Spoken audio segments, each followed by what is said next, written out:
द्रौपदी ने इस तरह मनाई थी सुहागरात, प्रसन्न हो गए थे पांचों पांडव।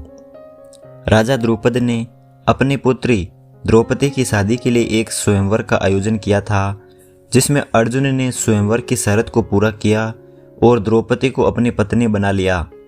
जिस समय द्रौपदी का स्वयंवर हुआ था, उस समय पांचों पांडव अपनी मां कुंती के साथ अपनी पहचान छिपाकर ब्राह्मण के वेश में रहा करते थे और भिक्षा मांग कर अपनी जीविका चलाते थे।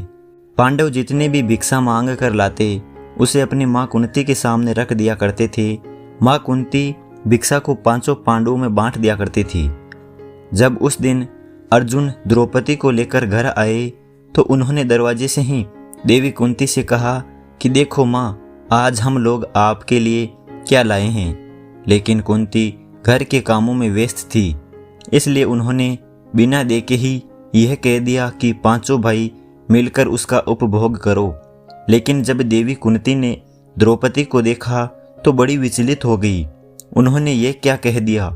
इस पर उन्होंने अपने पुत्र धर्मराज युधिष्ठिर से कहा कि कोई ऐसा रास्ता निकालो जिससे द्रौपदी का भी कोई अनर्थ भी ना हो और मेरे मुंह से निकली बात भी झूठी ना हो। लेकिन वो कोई हल नहीं निकाल पाए। वही इस बात से राजा द्रुपद भी परेशान हो गए। इस पर महर्षि व्यास ने उन्हें बताया कि द्रौपदी को उसके पूर्व जन्म में भगवान शंकर ने 5 पति होने का वरदान दिया था।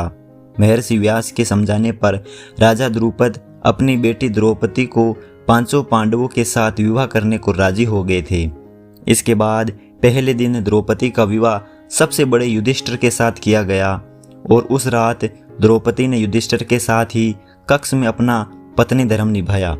इसी तरह अगले दिनों में अर्जुन, फिर नकुल और फिर सहदेव के साथ द्रौपदी का विवाह हुआ और इन तीनों के साथ भी द्रौपदी ने हर एक दिन अपना पत्नी धर्म निभाया।